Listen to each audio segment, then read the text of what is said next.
I smile with a feeling of pain almost, but I am very pleased that you've totally captured it. Let me hit the second point first.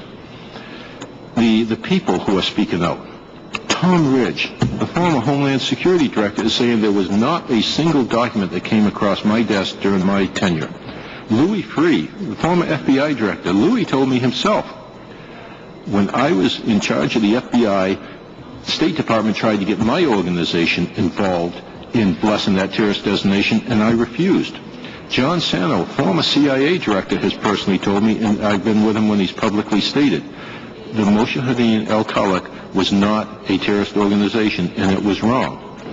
Then you move to all these other generals. You got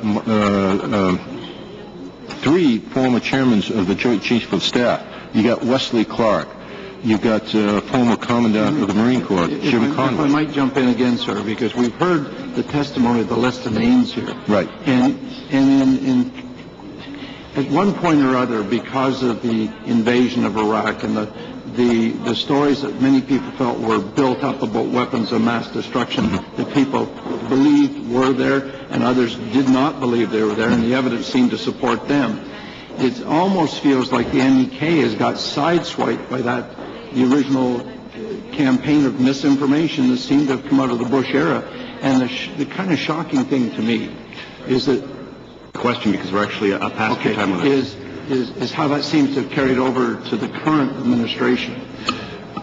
Thank you. And that's a good point. And I've said publicly many times, and really where the problem I center down towards is the State Department. And I have said this State Department is serving Hillary Clinton no better than they served Colin Powell when they sent him to those weapons of mass destruction speeches.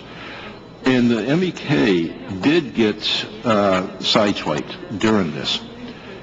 And as you pointed out, all the disinformation towards them. And I pointed out all the rumors and everything else. And there has been a lot of disinformation. And a lot of it has been to please Iran. And I've yet to figure out why our State Department is so determined to please Iran. But they're doing it continually. And any rumor that Iran tells about the MEK is accepted as a fact, except the last one. And I was glad to see finally when the Codes Force was detected on planning to kill the Saudi ambassador inside a busy restaurant, and it was discovered. And the first thing was said by the Iranian government is, oh, that was that Mujahideen al-Khalq. And finally the United States came back and said, no, it wasn't. That was the first time that slander wasn't allowed. Would you be exposed to the people, the MEK folks, on a weekly basis? When I became base commander, I was exposed to them on an hourly basis almost. So could I ask, I just want to make sure that we get your great expertise on that record. Has there been any other group of 1,000, 2,000, 3,000 people that's been able to fool you in your career, that all of a sudden after you, as under security, found out that they were terrorists when you thought they were innocent people? I had individuals that have fooled me greatly, but as to an organization of that magnitude that I personally dealt with over that period of time, no. Thank you, Colonel.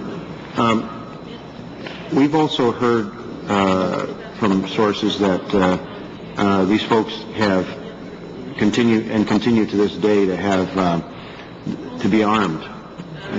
And could you tell me, did you have exposure enough to check the camp? Were there hidden arms there? What's the situation in the MEK? And you're correct. And I owe the gentleman side the apology. That's one rumor I forgot to mention. We did have those rumors. They were still armed.